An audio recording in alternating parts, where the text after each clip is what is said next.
Welcome, ladies and gentlemen, to the MCDFNL Footy Show for another week. What a week it has been in the Maryborough-Castlemaine District Football and Netball League once again over the last 7 days, and a pretty important week coming up once again as well. Looking forward to taking you through all of that over the course of the next 10 minutes or so. Sean Kelly's my name. Joining me as always, my co-host, Sam Gowers. Sammy, welcome back, mate. Huge week of footy. Thanks, mate, and it certainly has been some interesting talking points to discuss this week. There is indeed, and it would be remiss of us not to start the show with anything other than this first talking point, Sammy. The streak is over. Long live the streak. Navarre, for the first time since the qualifying final of 2013, have tasted defeat. Yeah, massive story this one, Sean. Royal Park obviously getting the win over Navarre, just leaving him one short of setting a Victorian country footy record. So Navarre stayed tied with North Ballarat and Hazelwood on 50 wins, which is a massive effort. Full credit to Navarre, but amazing effort by Bushy. Fantastic effort by Bushy. Obviously went in with a few fans in this one and went in fairly confident. And AJ Beecham has done fantastic things with his club this year, and he's got them really going along nicely. And there was a lot of pride coming from the Bushy fans on Saturday night after the game, which we saw on social media, and quite rightly so. Yeah, absolutely. Obviously, I didn't get to this game. I watched Natty and Carisbrook over the weekend, but I've spoken to a couple of people, and they said they sort of had Royal Park as a dark horse, even though they've been undefeated. But after the weekend's game, they say they are the real deal, big premiership contender, the Tigers. Certainly a big couple of weeks to find out exactly where Royal Park are at. They've passed the first test. We'll speak about their next test very, very shortly. But they're starting to win some people around, I think. Obviously, a lot of people have looked at this season in Navarre, you think, obviously going along beautifully. Carisbrook are starting the motor on. Natty have been going well. And Royal Park have been that dark horse amongst them all. They're starting to really get to people sitting up and taking notice now. Yeah, absolutely. Even though Navarre's winning streak has been probably the major story of the season so far, if you look back a couple of years ago, Bushy were really down on its knees. People were saying, the club might fold. So to get to this point is a fantastic effort by everyone up at Royal Park Football Netball Club. It is indeed. Congratulations to Royal Park on what has been the season-defining win of 2016 so far, although not far behind it was our second talking point from the weekend, because there was another pretty good game that you mentioned with Natty Bialaba taking on Carisbrook, and we all thought that with Carisbrook's recent form that they'd go in pretty strong with this one. But Natty, after the loss to Navarre the week before, in a game that a lot of people down at Swanland thought they should have won, they've come out and they've said, hang on, we're not rolling over here. They've come out and beaten Carisbrook and really said that this is a year that Natty Bialaba are going to try and do something pretty special. Yeah, a few people had said Natty really hadn't been tested up until this point, or up until they played Navarre last week, but yeah, they've showed that they're certainly another flag contender. Even though Carisbrook did have a lot of outs, no Jason Hill, no Brady Neal, no Joel Risk, and no Big Nath. Yeah, fantastic effort by Natty to get over the line, and a really, really good game to watch. Yeah, exactly. You can only play the 22 that are on the field at any time, and everybody's going to have outs and injuries throughout the year. But fantastic work by Natty. How did they do it? Obviously, you were there. You've got that red and white blood that flows through your heart. How did they manage to knock off this Carisbrook machine? Just more goal-kicking options, like those names we mentioned there. We know there's some Carisbrook's big forward-line threats, but it was actually a small forward who did the majority of the damage. Emmett Smith snagging a handy 6 goals, 2 in the first maybe 5 minutes of the game, and that really set the tone for the rest of the game. The Swans probably blew Carisbrook out of the water in that opening quarter. Yeah, the little big man doing very, very nicely there. Talking point number 3, and we've spent a lot of time talking about the top 4 sides this week, but you'll see coming up on the screen at the moment the MCDFL ladder as it stands after 10 rounds at the moment, and it is extremely intriguing at the moment. As you can see, we've got the top 4 teams there. There's a bit of separation now between Natty and Carisbrook. Then you've got Talbot and Lexton. Talbot doing a great job in moving up into 5th position in recent weeks, coming along very nicely. And then, really, after Lexton, you can see there's a 2-game gap back to Newstead. Harcourt, Denali and the Rovers all tied on points, and even Trentham and Avoca. Trentham with that win on the weekend over Harcourt, huge for their season. Avoca in 12th, Newstead in 7th. There's only a game separating them. This is going to come down to the wire once again. Yeah, it certainly is. Sets up a really interesting run home for a lot of teams.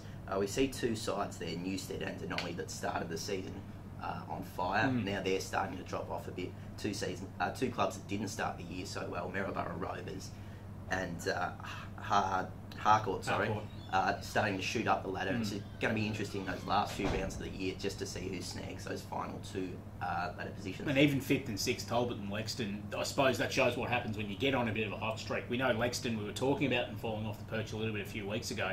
They've put together some wins since then. They're not pretty wins by any stretch of the imagination. It doesn't matter how pretty you are when you're getting 4 points. And Talbot's starting to look pretty dangerous at the moment as well. Yeah, Talbot are just sneaking along nicely. They've put together, I think, 3 wins on the trot now, a massive win on the weekend, and that starts to push them up towards that top 4, so it sets up a really interesting final series. Yeah, they're on their game behind at the top 4 at the moment, and with the confidence they've got at the moment, they'll think they can get one of those top scalps as we go on. Next week, we're going to have a good look at the runs home for some of these teams as well. We'll put them all up on the screen, and that'll be one of our talking points for next week. Just trying to see, amongst those 12 sides, really, where they're going to finish on the ladder. Yeah, it'll be very interesting to see how the rest of the season does play out before that final series begins. We normally save that kind of stuff for the split round, but it's more topical now, I think, because by the time we get to the split round, a couple of things that might have been sorted out. So we'll get onto that next week for you, ladies and gentlemen. Also, for the netball fans, keep an eye on it next week, because the MCDFNL Netball Show returns next week as well, with Kim Bailey coming on and talking about all things netball. So bookmark that one for Wednesday or Thursday next week for all the netball fans. But time to talk this week about the senior footy, round 11, and another huge week of footy coming up in the MCDFNL, Sammy. And you've almost got to feel sorry for Avoca a little bit this week, because they're doing something that nobody's done in a long, long time, having to go to Navarre and face the Hoppers on the rebound this week. The Doggies, a young side, still really in that finals mix, but you feel sorry for them this week. Yeah, Avoca has picked up a bit of momentum, I suppose, over maybe the last 4 or 5 rounds, but I would not like to be pulling on a Bulldogs jumper this week, Sean. I think Navarre are going to come back with a vengeance. Big win for the Hoppers coming up, I think. Yeah, Hoppers for me as well. You get the feeling that Avoca will come out with a bit of, as you said, they've got some momentum. They had a good win last week, and they'll get a bit of that going, obviously, in the first quarter early on, but I just got a feeling after that they'll motor away a little bit, the Hoppers, and never know, that could start another winning streak. Yeah, they could indeed, and maybe another 50-game winning streak, who knows? Could still be talking about in 2019. Some interesting games of footy this week, though. Some really ones that could shape the bottom end of that top 6, that top 8 that we were talking about before, including the game at the Cricketome this week. Campbell's Creek taking on Trentham. They were out of finals discussions a couple of weeks ago. Then they got a really key away win last week at Harcourt, and now all of a sudden they're just a game behind Newstead, of course, that we said, in 7th spot. So things are starting to fall into place for Trentham. If they can go to Campbell's Creek, where they'll be favourites to win this one this week and get another victory, you never know. Trentham might be back in business. Yeah, I think we spoke last week, Sean, about how Trentham had improved this season, but they just weren't getting those vital wins. And that win last week was one of those wins that they need to get before the run home. Yep. I'm going to back the Saints in to make it a 2-game winning streak. Campbell's Creek won't make this easy for them. They're looking for their second win of the year, and they'll have this one pinpointed as one that they can get, but just feel that Trentham in that little bit better form at the moment. Yeah, absolutely. Mick Galvin probably will be looking ahead to this game and saying this is one that we can pinch. We know Campbell's Creek do play very well at home, very different side to what they are on the road, but yeah, I think Trentham's just got the momentum. Mick Galvin reappointed for 2017 as well, so great to see some stability down at the Campbell's Creek Footy Club. Denali taking on Lexton at Deletio Reserve this week. This is a huge game for both of these sides, because obviously Lexton in a bit of form at the moment and getting some good wins on the board, and Denali just tailing off a little bit, as we spoke about. Started the season hot, tailing off a little bit now, and just going to be interesting to see how they respond to this one against a team that they're in that same bracket with, and that they could really start to pull some ground back, because if Lexton win this game, they're 3 games ahead of Denali. Yeah, we spoke earlier about those 4 sides competing for those 7th and 8th spots, and Denali was one of them. Sadly, I think they might drop a game off the pace here, because Lexton are travelling along very nicely at the moment. Yeah, it's an interesting one. I'm almost going to sit on the fence with this one. They are going very nicely, but for Denali, they've got to realise that this is crucial for their season. This really is an 8-point game for them. There's no two ways about it, and whether they can obviously get that instilled in their players and get the right amount of, I suppose, headspace to go out and play a really good 4 quarters of footy, I'm not sure. I'm backing Lexton again, just because the form, like we've spoken about form over the last couple of weeks, and it's probably done us no good when we were talking about last week tipping, but Lexington, I think, will win, but I've just got that feeling that Denali really need to switch on for this one. Yeah, they do, but Denali are in desperate need of another goal kicker. Chris Stone's carrying a lot of the responsibility for what Denali's goal kicking, especially since Luke Kirkland left the club in round 4, so they desperately need to find another goal kicker up forward. Coach might have to pull the boots on himself. He's been known to kick goals. He certainly has, yeah. Very handy in front of goal, so we'll wait and see. That could be an interesting one going forward. Speaking of interesting, Harcourt, another of those teams in that 7 to 12 mix at the moment. Pretty big game this week as they welcome Talbot to Sims at Dental Reserve. Coming off a week where they probably would have expected to beat Trentham at home last week.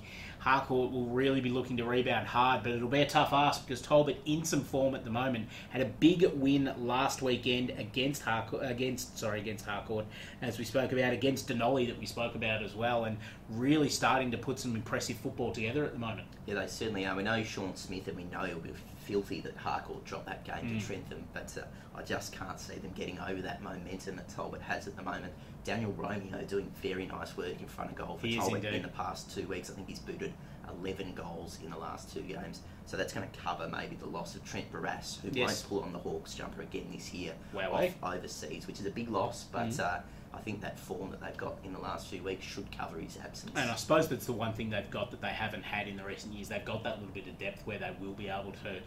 It's hard to replace a Trent Barras, but they'll be able to cover him to a degree. So I suppose that's where Talbot's that little bit stronger than what they have been in recent years. Yeah, in recent years, I suppose it's been Barras, Luke Kemp, Matt Smith doing a lot of the work for Talbot. But now we're seeing guys like Romeo, like Brad Coffey stepping up and getting on board. So Talbot doing very nicely at the moment. Yeah, Talbot doing extremely nicely at the moment. Newstead taking on Malden this Saturday at Newstead as well, and a big chance for the Steaders to right the ship a little bit. They've been listing a little bit, I suppose, if we keep on the ship analogy, in the last couple of weeks. Really good chance for them to get back on the winners list this week. Yeah, absolutely. Inconsistency's probably been Newstead's biggest problem in the last few weeks. They were in front of Rovers last week, started really, really well, dropped off for 2 quarters, came back, I think, with a 6-goal last quarter, but couldn't get over the line. Nathan Webster would be desperate to see Newstead playing 4 quarters of consistent football.